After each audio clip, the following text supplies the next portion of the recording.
Hello, everyone, and welcome to our webinar.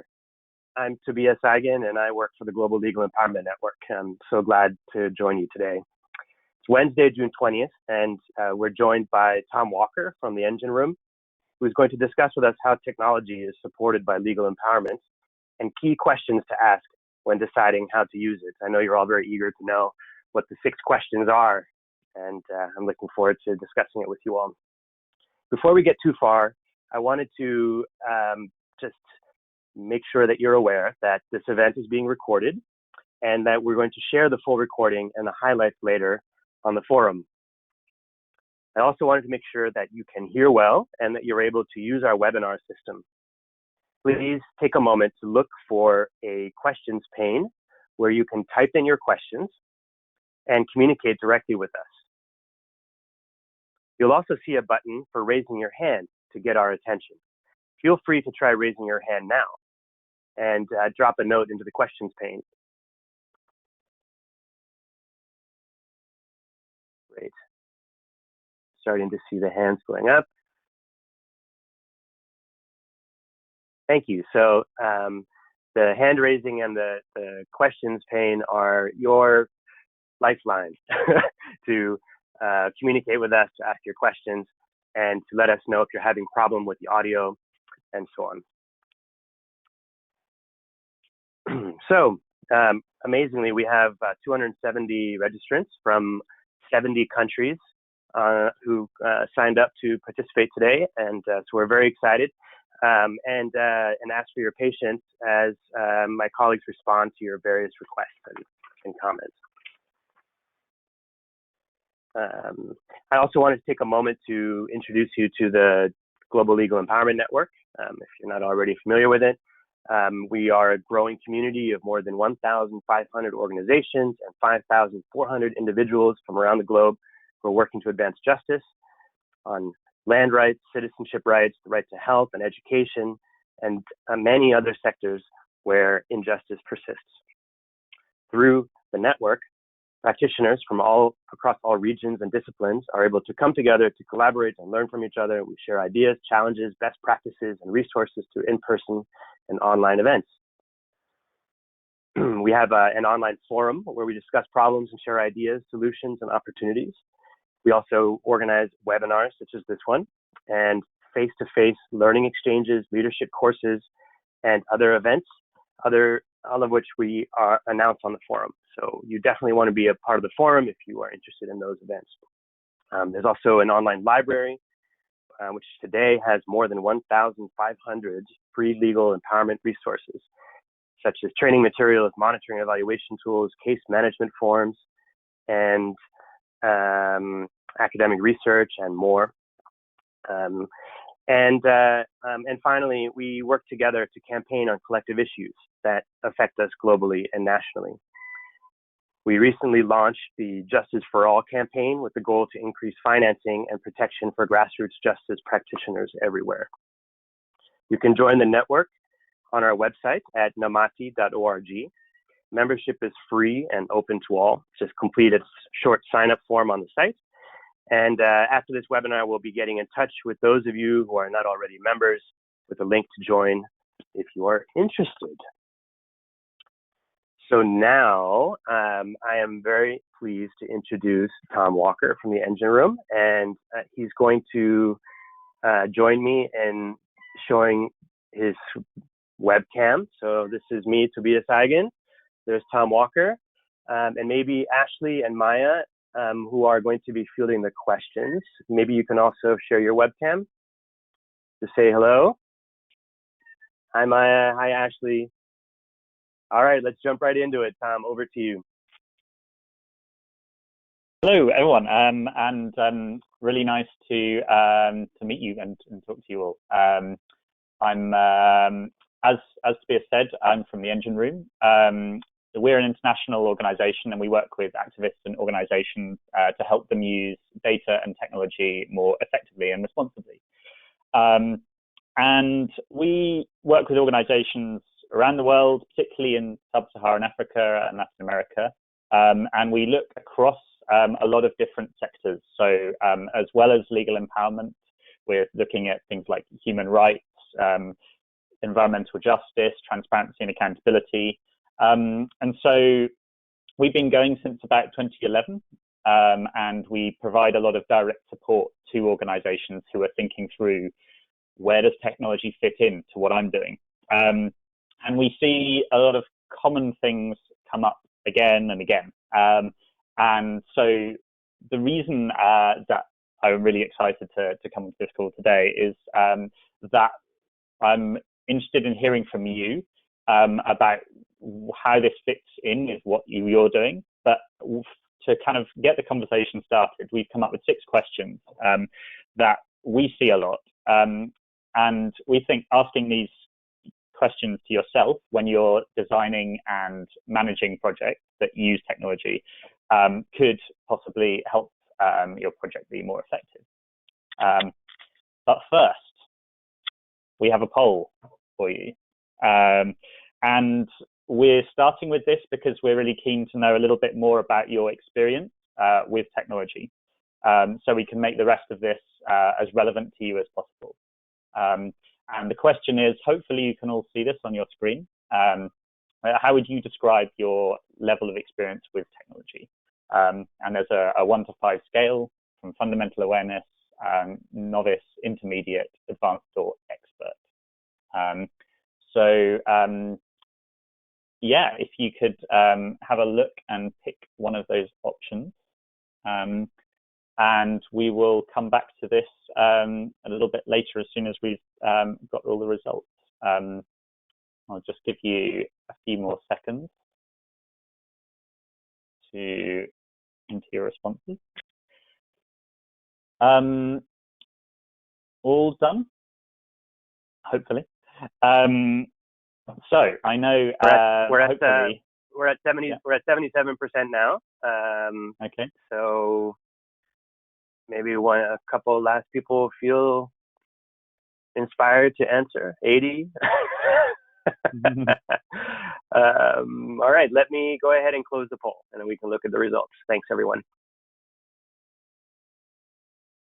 80 is pretty good. Thank you. Okay, so about half of you have got, it would describe yourself as intermediate, so some experience of using tech in practice, and then it's a fairly mixed across all the different levels. So we'll do our best to make this relevant to you, but I can see about a quarter of you as well would say it would put yourself down as a novice and keen to learn, so that's great. Okay, so with that done, we can now move on to the the first question of the 6. So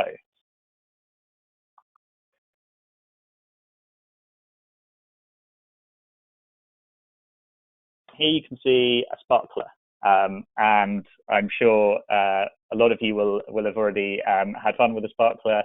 The fireworks that comes out at certain times, and you light it. And sparklers are great, and they're exciting and they're fun, and you know, they produce a nice picture. But they also have a tendency, which is to fizzle out. Hey, Tom, just a second. I'm still seeing the poll on my screen. I don't know, Ashley, if I'm doing this right. Can you maybe rescue me? There should be an option to stop sharing the poll. Right. I did push it. So it now says share results. I did that. I shared the results, and then I said hide results. And now I'm seeing I don't know if I'm seeing poll in progress for attendees only still on my screen. I don't know if everybody else is, if you're seeing the same as me. Maybe we need to have Tom share again. There's something funny happening. There we go. Sparklers are back. Okay. Now we get to see sparklers. Thank you, Tom. Thanks for your patience. So you just all heard me describe a sparkler. Now you get the chance to see what a picture of a sparkler looks like. So yeah, with a sparkler, you get the sparkle and the excitement, but it only lasts for maybe a minute if you're lucky.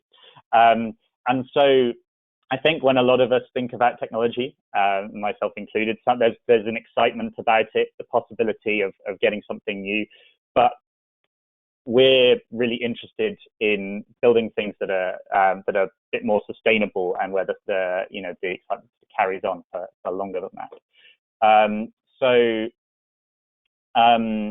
This is relevant, and there's a common way of thinking about this in relation to technology. Some of you might be aware of it, and it's known as the hype cycle.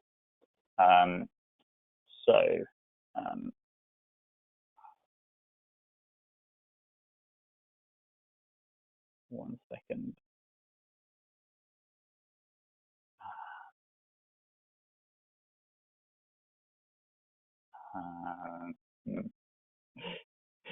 I'm looking for a way to turn this into a presentation. Hang on.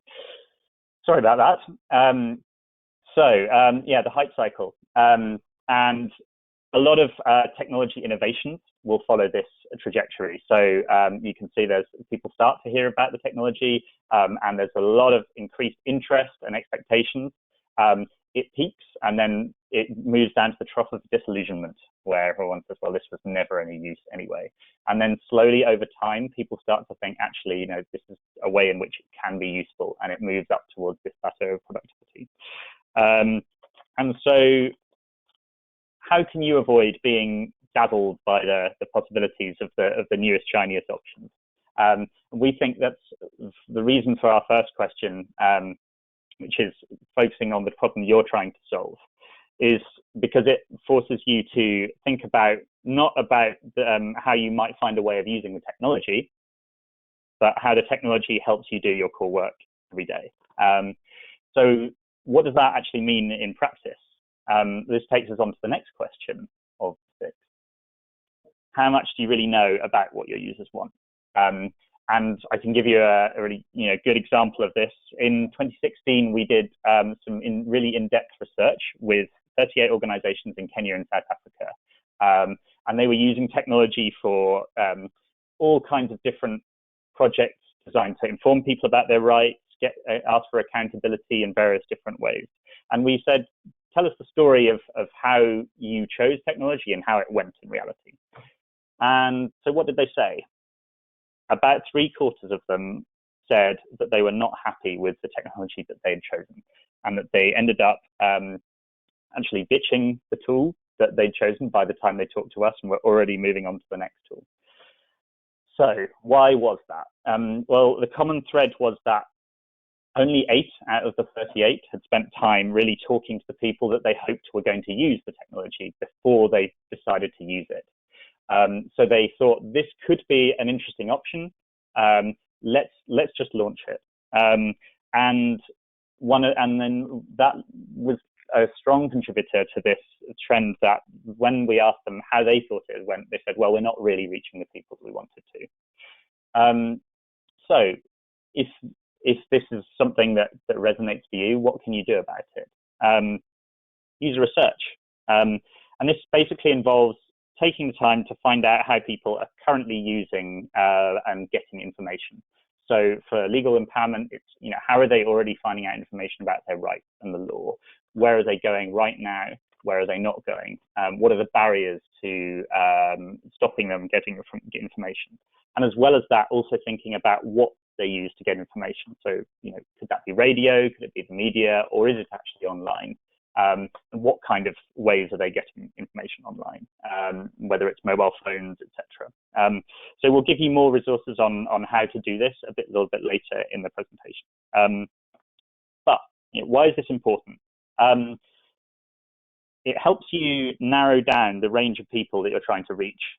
So we often talk to organizations and they say, we want to reach people. And you say, okay, which people? And they say, oh, the general public, which is, or, a women or something. And it's a start, but it doesn't help you really tailor what you're doing to the people who are going to be using it. So from doing user research, it allows you to develop what are called personas.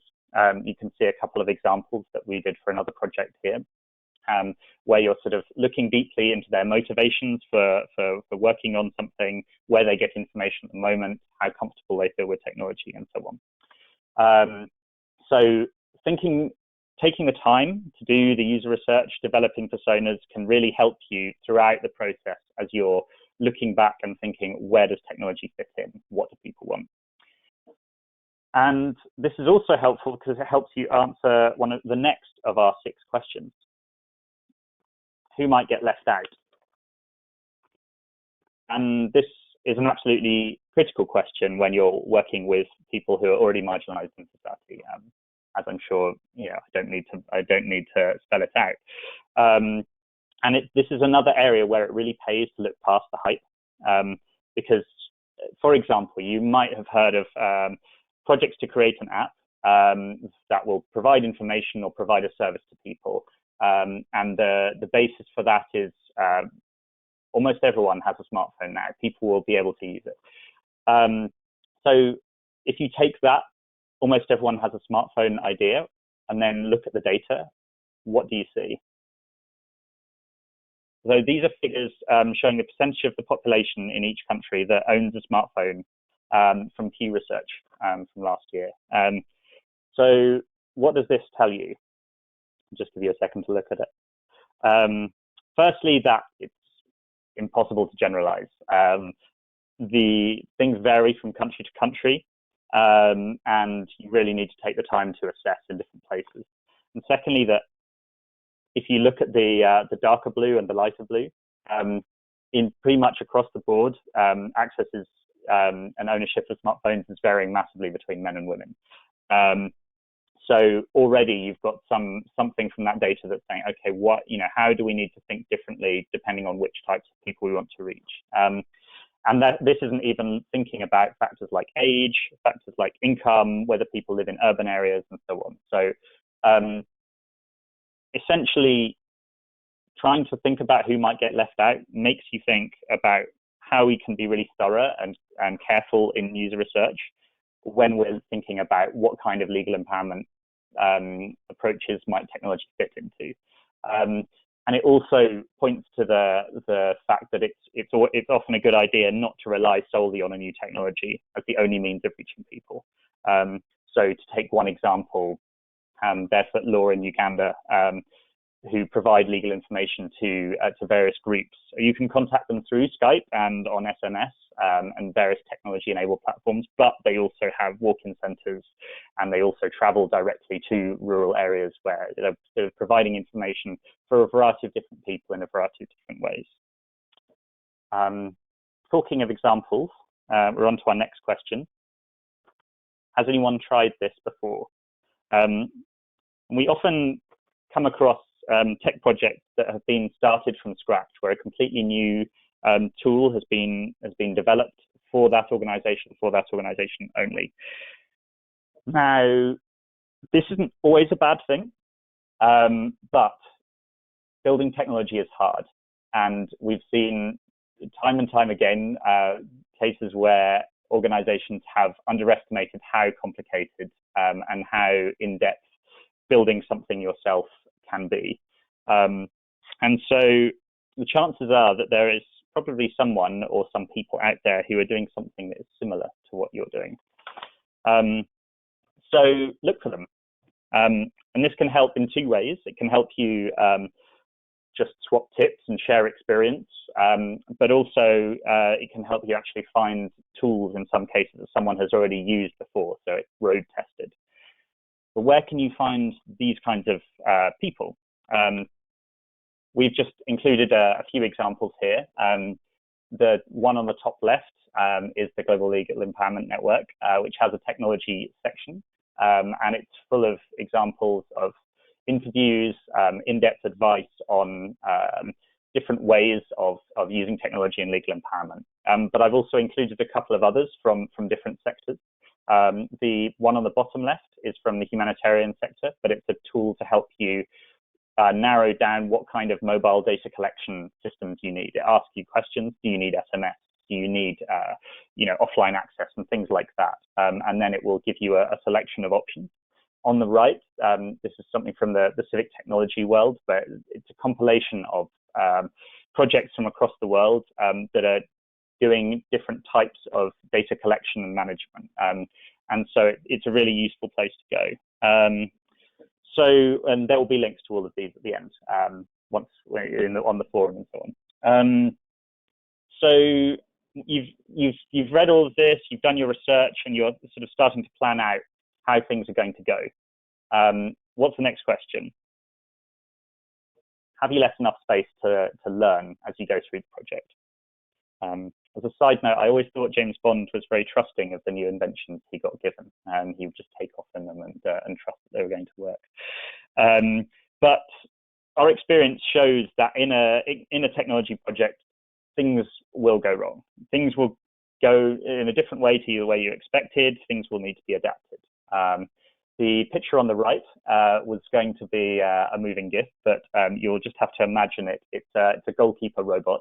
I chose for the World Cup theme, and it attempts to make a dive, but completely misses it. And so maybe they've improved it now to a point where it can stop the ball, but it's a good example of the number of times you're going to need to try and fail possibly to actually get something that works right for you. So what does this mean for a tech project? Always worth including time for testing and adapting things, not just a pilot, but continually throughout the project. So to take an example, the Centre for Community Justice in South Africa, it took them 14 years and at least 20 trainings to develop a case management system that they're happy with.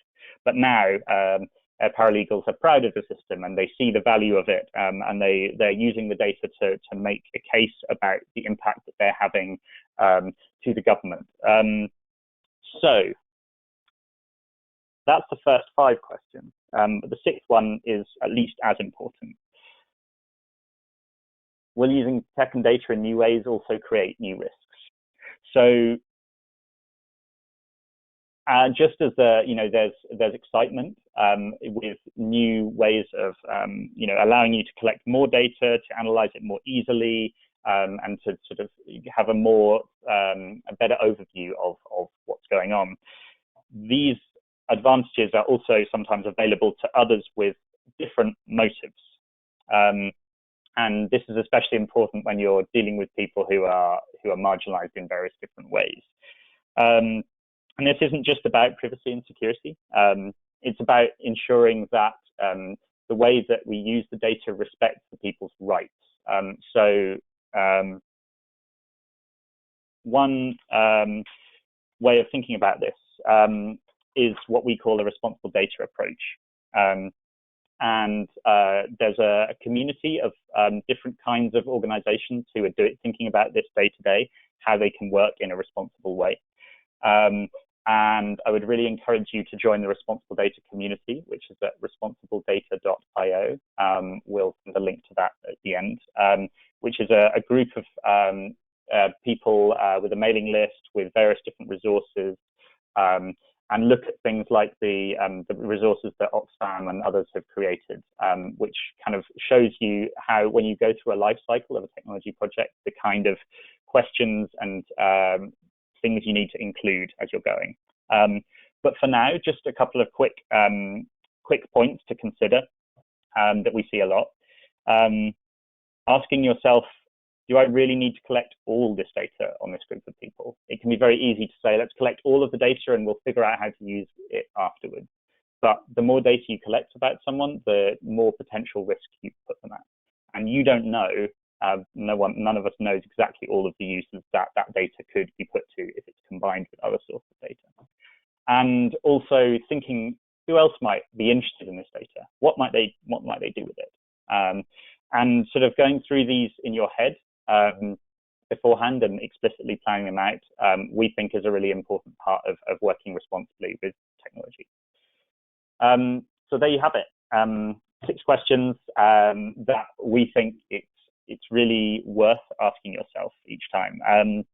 I think we think not only will this make the project more effective, but if you can demonstrate that you've thought through these sorts of questions, funders and other people sort of interested in partnering with you, people giving support will also hopefully be impressed that you've been as thorough and have thought through these things. So it's all part of the goal of producing more sustainable technology support as well.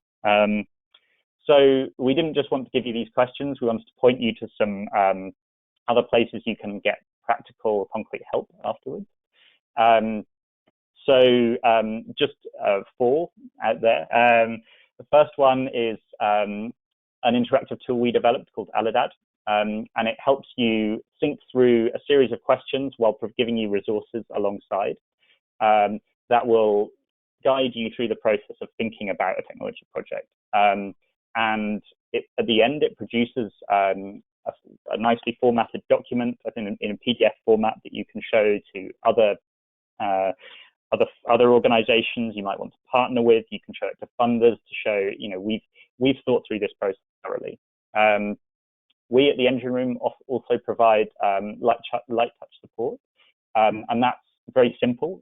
It's you have a question or a problem around technology, and you set up a call with us, a 1 hour, half an hour call, and then we will try and help you through some research, by connecting you to people, through giving you input on a funding proposal, and this is part of our mission. So it's a very, it's a very important part, and there's no charge involved for the light touch side of things. Also, really worth looking at online courses on working with data and technology. A couple to highlight: the School of Data and Advocacy Assembly, which provide courses on all kinds of different aspects of data and technology stuff. And then finally, but not least, the Global Legal Empowerment Network, which I've already mentioned. And so really looking forward to, already had really good conversations with people on there, and looking forward to talking more about that later. So that's about it for the 6 questions for now. I'll just move back to leave it on the 6 questions there. But really looking forward to hearing your thoughts and questions. Thanks. Fantastic. Thank you so much, Tom. That's really fantastic. It's nice to see the 6 questions revealed and listed in one place.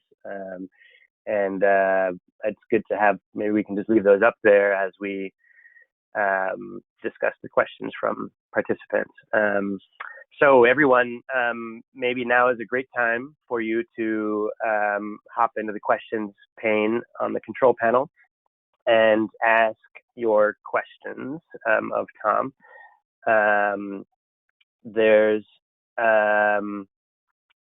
There are some questions already coming through, which is quite good. Let's just take a moment. So one question is from Katrina. Can you say something about communicating with techies? In your experience, what are some successful ways to convince developers that these questions are important? Thanks, Katrina, for that question. Tom, what do you think? Sorry, I was just unmuting. I think, yeah, that's a great question, and one that we come up against a lot. And I think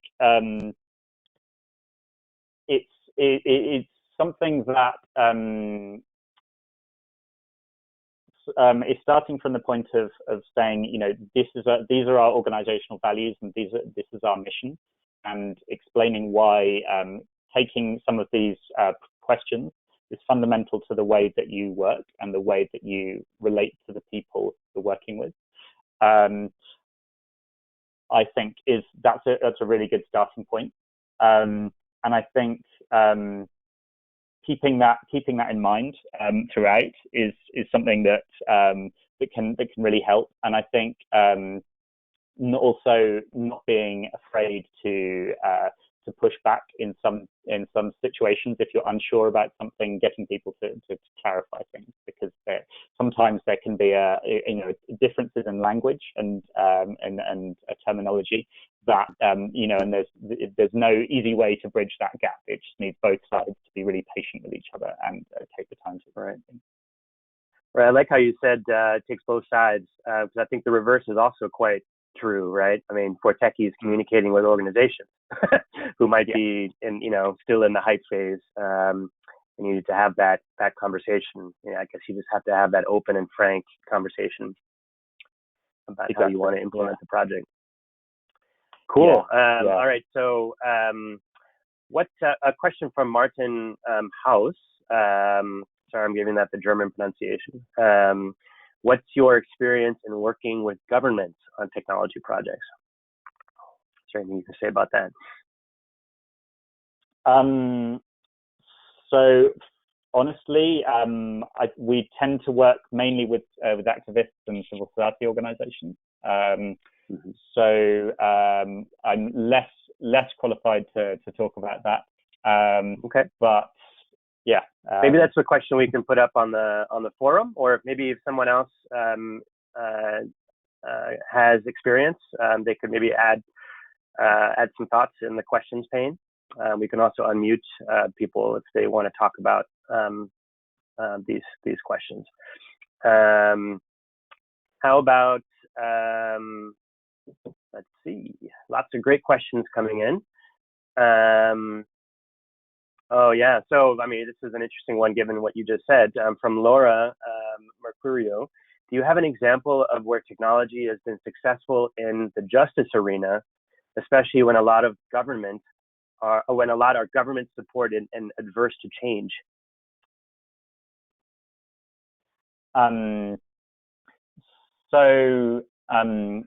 I'm trying to think of questions of examples where the government have been averse to change at the same time as leading to success.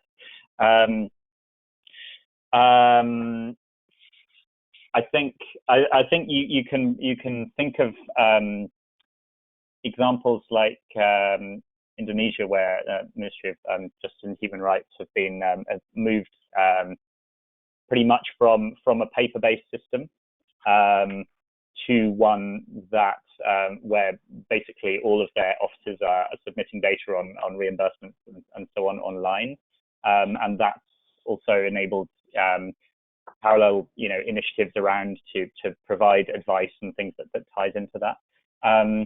But I'm struggling to think of cases where it's happened despite government reluctance or opposition myself, but maybe others have examples. Right. Okay. Okay. So Lorraine Swift has a question about using technology with children and in traditional education settings. And she also works in water committee training, which is kind of interesting. So she asks,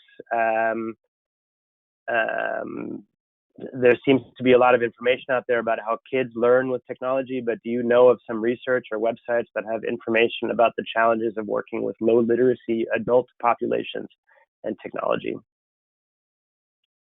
I know I don't have the links offhand, but I know that there are various types of projects which are specifically thinking about this question. So thinking about apps that are using pictograms, and especially in area where people are working with indigenous groups who may also have lower literacy. And I think accessibility, as you mentioned, is a really important point, which should also be included in those 6 questions. And it can be hard and it can take extra time, but yeah, it's kind of another of those areas where you think the effort does pay off in the long run. So yeah, I'm not sure if that answers your question that clearly, but yeah, thank you for it. Yeah, so it's just one of the, like who might get left out, right? One of the questions that you have to grapple with. But and it's probably, yeah. Sorry, go on. Mm-hmm. No, go ahead. I think our experience has been it's a question that you never fully answer as well. That it's something that you're constantly looking at and thinking about, how are people responding, monitoring how people are using, the whatever solution technology option you have put out there, and thinking, okay, this turns out this group are using it less than we thought. What can we do to adjust it? And building in that space for adjusting it as well is really important. Right. Interesting. Okay. So there was an interesting question about the map with the mobile phone access. Can you tell us where you got that from? And there was a question about Tanzania and why, apparently there are 24 million smartphone users in Tanzania, but only 8% are for women. So how does that pencil out? It's kind of an interesting question. What is there something that you can say about that? Yeah, I'll just scroll back to the map in case you want to look at it. So this is a chart that we made ourselves for a project looking at messaging app usage in humanitarian situations. And these are figures from Pew Research, which is a US-based a global market research consultancy. So we didn't collect these ourselves, obviously. The figure there is 14% of men at that point. Data was collected in late 2015, early 16, I believe. 14% of men had owned a smartphone, and 8% of women at that time. Those are the figures. Obviously, there'll be, I'm happy to give more examples of the most up-to-date figures, but right. To be honest, there's a bit of a lack of really authoritative data on those kinds of questions. You could go down a rabbit hole talking about it. But yeah. So I think for the purposes of this presentation, I think you're just making the point. Don't assume that smartphones are can be the only way you reach users, right? Exactly. It's a caution against assuming anything. And another caveat is that those figures are heavily biased. But if you're in a city, you're much more likely to own a smartphone and have access to 3G or 4G internet. So all kinds of things to avoid assuming, if you know what I mean. Right. Great. This is all very interesting, and I hope you don't mind being bombarded by all these questions. Nice. Keep going.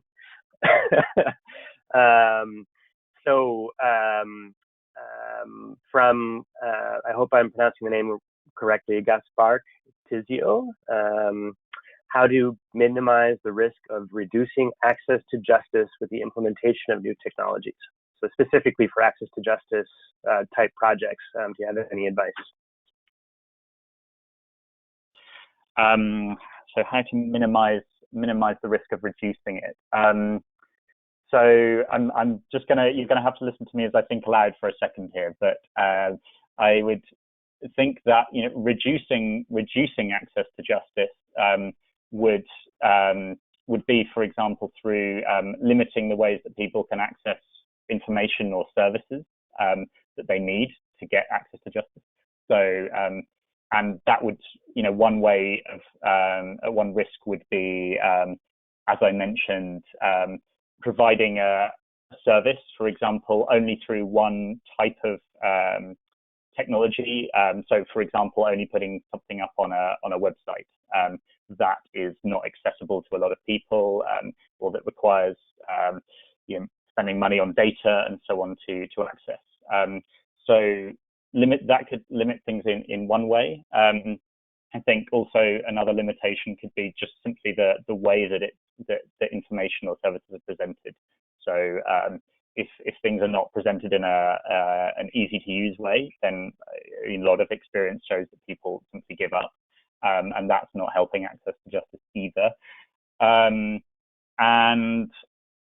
I think there are also cases where it can matter who is providing the information or the service. So if you're providing information and it's not coming from a trusted source that has already good relationships, possibly in real life with people, and then that can also kind of it sort of slightly hamper the relationships of trust that you need to get people to pick up on this information. So I'm sure there are a lot more, but those are three that spring to mind that could be things to watch out for.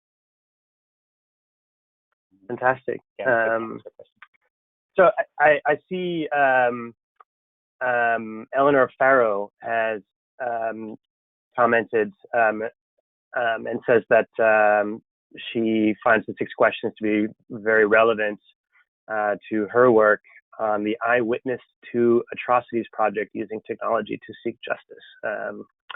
And I wonder, Eleanor, are you able to use your microphone? Maybe we could unmute you and you can tell us a little bit about your project briefly, and maybe address that last question.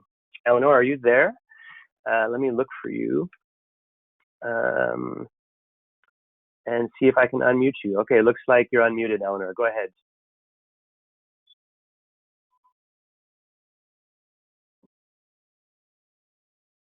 Eleanor, are you there? I'm taking a small risk and just...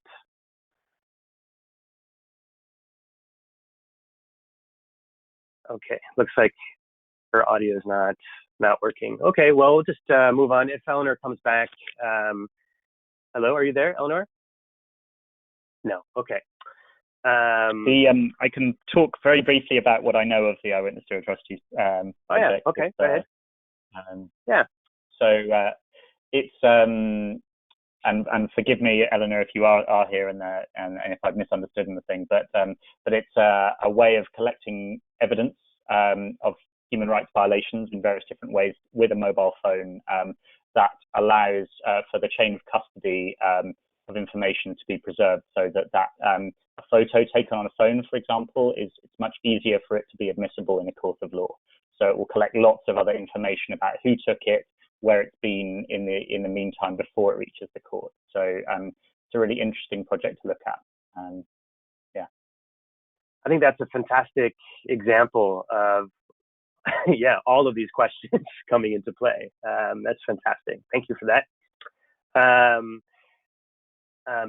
Abby, my colleague from the network team, had a question, which is an interesting one. How do you know when to throw in the towel or when to keep trying in the face of poor results? What key questions should you ask before abandoning a technological approach?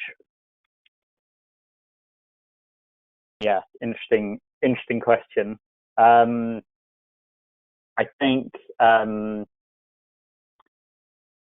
that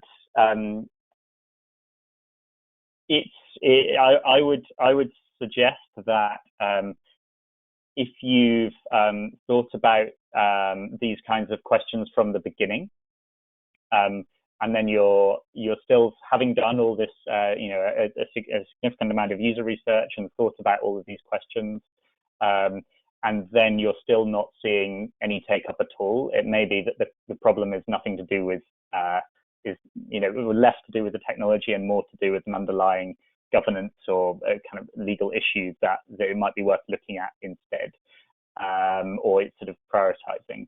I think if it's sort of further on in the project, and then I think sometimes it can be worth doing a sort of a review in the middle to say, what kinds of use are we seeing, and can we talk to a number of people who are using it, and seeing whether there's scope to be using it, to be making it more relevant.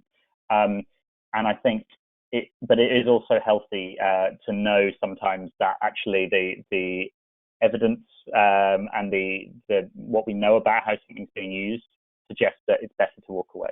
And I'll post a link in the forum later about an app called Panic Button, which Amnesty International and others were involved in using. And it's basically an app that you tapped it and it notified a close series of contacts when you'd been arrested or when you were in trouble in some way.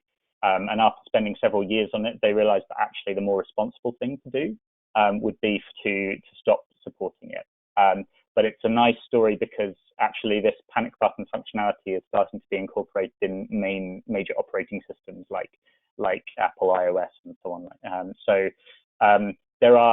It's a long answer, but there are sometimes ways to sunset, to use a tech jargon term, to walk away from a project in a responsible way and offer people alternatives of where to go next. And so I think if you can do all those things, then sometimes it might be the right thing to do.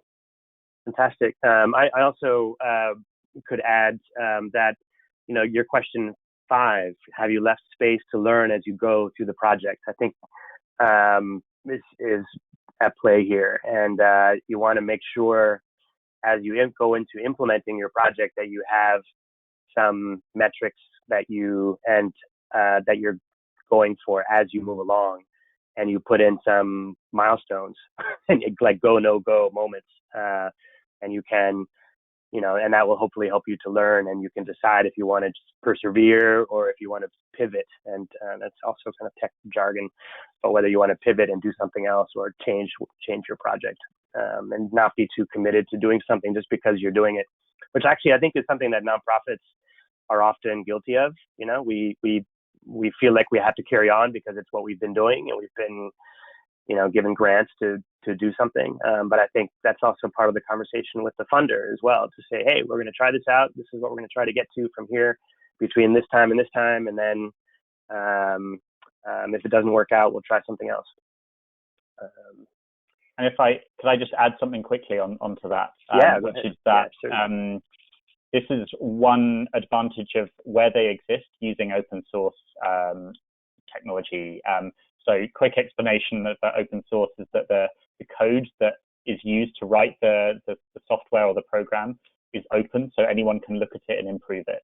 And so if a project is not working but it's open source, then that offers learning for other people to improve it, so that others can use it. So a couple of examples for legal empowerment work: Casebox, which there was already a webinar about, which is a case management tool.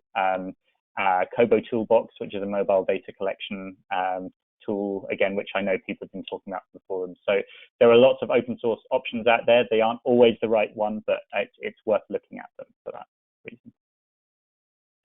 That is fantastic. Thank you for the open source pitch. I believe in that as well. Thank you. So another question from Vanessa Slavic, hopefully pronouncing your name correctly, Vanessa. Her question is, from the technology perspective, what's the best way companies can support organizations after they've answered the 6 questions? Perhaps being proactive about answering the 6 questions, helping organizations address the questions. What do you think of that, Tom? So I'm assuming by companies, Vanessa, you're talking about the companies that are providing the technology, the software itself. Yeah, that's what I was assuming too. The vendors, right? Yeah. And so, I think at the beginning, thinking through this process of how do our values align, and what we're doing this for, how much do they work together? So thinking about the new risks question number 6, for example, sort of showing from the technology vendor point of view that you're also kind of conscious of the risks and the particular circumstances of the people who might be entering data, and thinking about what you can practically do to make that process clear to everyone is one really important thing. And thinking through all of this at the beginning and getting it documented in a memorandum of understanding or things like that can be really helpful. And I think going through the process, it is we've seen from our research that it is sometimes tricky for people to align on how things are maintained and how they're kept going. And I think, unfortunately, I don't have any easy answers beyond that. Thinking about some of these questions and retaining a really critical mind, but being open to trying to understand things from each other's point of view. Yeah. If there's one thing I could add to that, it's just to say that as an organization seeking to use technology or to do a project using technology, it's good to look at these 6 questions when you're choosing your vendor and choosing the company that you want to work with. So, for example, if they want to use open source software, or if they have examples in their portfolio of open source software that they've developed that can demonstrate that they are, sort of the right kind of organization and using technology in the right kind of way that will help, that's always a really good idea. And maybe the Engine Room can help out with their light touch consulting to help organizations to make those decisions when choosing their vendor. Is that about right, Tom? Is that the kind of thing you help out with? We'd love to help. It's literally the thing we get out of bed for in the morning. So, yeah. Super cool. I wondered, so we're now nearing the end of the webinar official time. I was wondering if we could maybe see if there are any more smaller questions that we could do. There was one question about the synergy between technology and data. I'm not sure exactly what Robert from Tanzania means by that, but do you have any thoughts about technology and data in particular?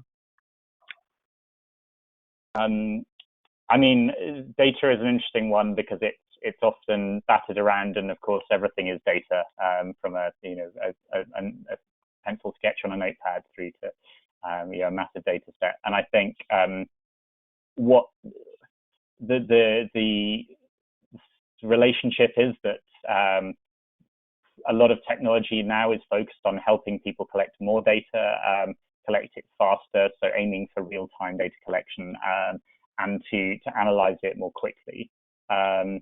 So yeah, I think that that often creates its own challenges with people. A lot of people saying, we actually are collecting more data than we know what to do with.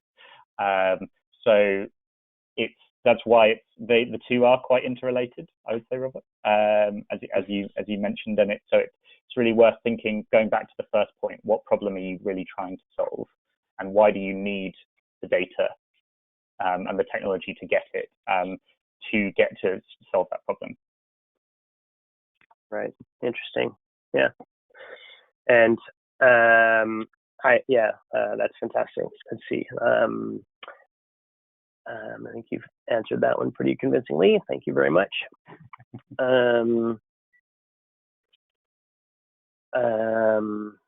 So Paula Biraro has asked, how does the creator of a legal tech product ensure that it is user-friendly and at the same time does not compromise the quality of evidence that is being gathered or reported? How can such products be effectively utilized in the not so digitally advanced states? A really interesting question. So on the usability front, there are lots of good examples from various different countries of ways that this is being done. So, and you asked specifically about collecting evidence, I think, if I understood that correctly. So, I would point to things like Eyewitness to Atrocities. There's also a really interesting project by the Guardian Project, they're called Proof Mode, which is a very, very small app which just sits on your phone and automatically adds extra data to any kind of photo or video that you take. So it doesn't require you to start it to do anything. It just automatically sits there, so it's very usable. It's making that data more useful for evidence purposes. And I think that what it sounds like you're pointing to is there's some complexities which you can't completely hide about the legal system and the way that, the requirements of collecting data. And I think there it is worth looking at some of the existing apps and initiatives that are dealing with these things well.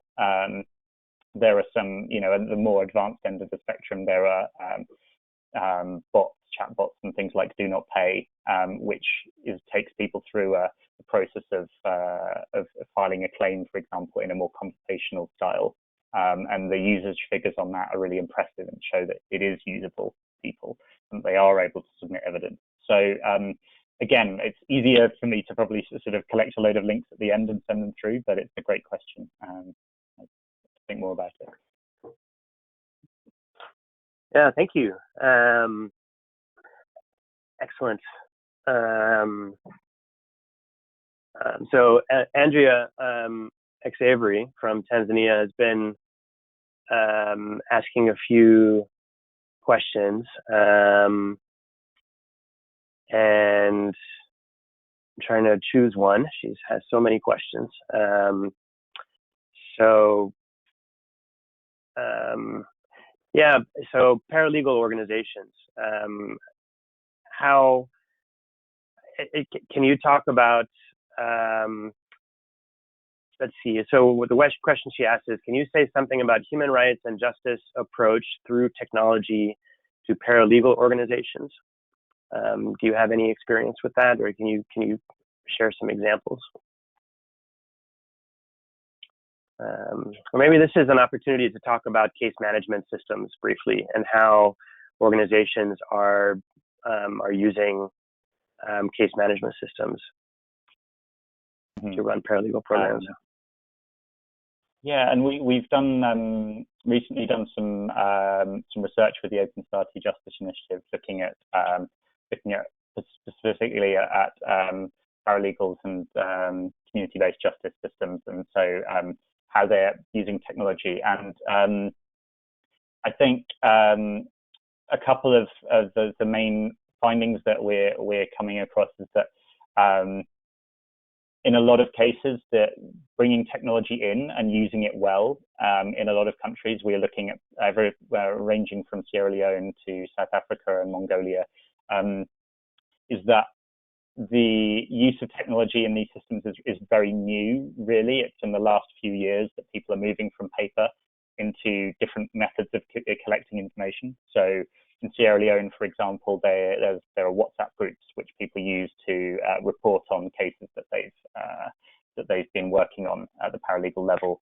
Whereas in some places like South Africa, there are, the NADCAO community of the National Association of Community Advice Officers are doing some really interesting work, looking at developing national systems for. I'm still connected on. National systems for collecting and documenting information. So I think the couple of things to say, there is a lot going on in terms of working with paralegals to provide this information better, but it takes time and it requires quite a lot of work in terms of training and building up people's comfort levels with these new systems for it to be really effective.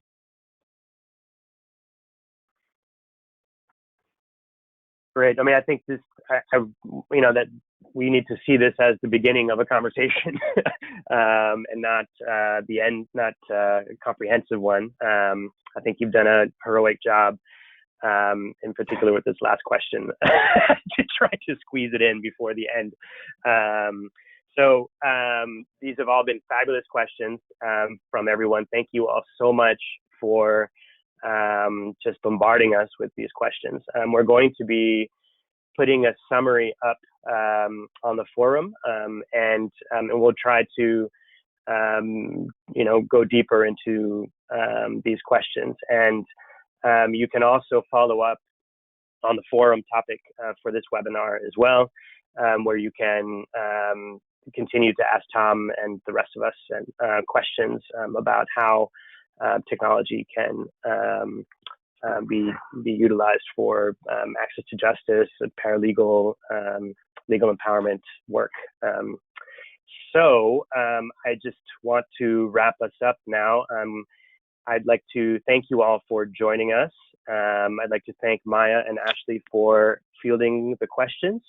And of course, last but not least, thank Tom Walker for the informative presentation. You're all very, very welcome once again to become a member of the Global Legal Empowerment Network, or if you're already a member, to spend more time on the forum and participating in discussions, answering questions, helping others, getting help, and sharing your experiences. We'll be in touch by email with a reminder and the full link to the recording of today's link to the full recording of today's proceedings, and we'll keep the conversation going. So I'd like to thank everyone. I'm wondering if there is desire to stay on the line for a bit. Maybe we can unmute some people who might want to say a few words about their experiences or reflect on the discussion that we've had to date, up until now. And we can let everybody go who needs to go. But if people want to stay and chat, we can do that. Tom has agreed to stay on for a bit.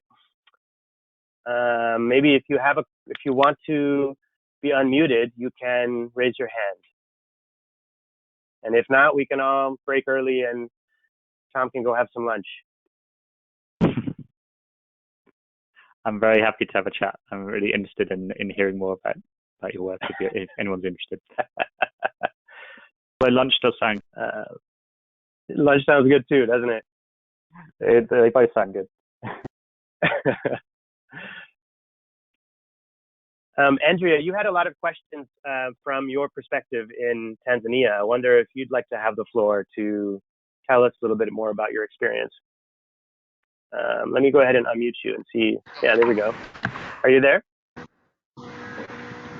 Yeah, can I talk a little bit again? Hey, good to hear your voice. Maybe you can give us your reaction to what you've heard today. Hello? Hello, are you there? Would you like to, you have the floor. You can give us your reactions to what you've heard today. Hello? Hello, I guess you can't hear me. Go ahead. Network problem. I can hear you fine. Yes, hello. Yes, hello, I can hear you fine. Why don't you tell us about where you are and react to what you've heard today? I'm from Tanzania, Kahama, and today I'm so happy because it is my first time to join like webinar like today. The previous days I never joined this meeting. Today I'm feel happy, but I promise to learn a lot through Namati and through this network. Wonderful. Yeah, thanks for It's good to hear you. Does anybody else like to have the floor to give their reactions?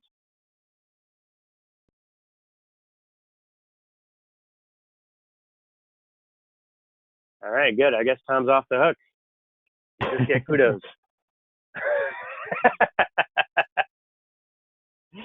I mean, there's a lot to be said for lunch, but yeah, it's been really fun. So yeah, thanks very much for everyone. Fantastic. All right, well, we'll leave it there. Unless Ashley, is there anything else that's come up in the questions, Payne, that you'd like us to address? What do you think? No, just a lot of appreciation for the informative presentation. Yeah, I agree. It's I think I really like how Tom, how you framed the presentation with the 6 questions, and I think those 6 questions, I almost feel like every organization should print them out and put them on the wall to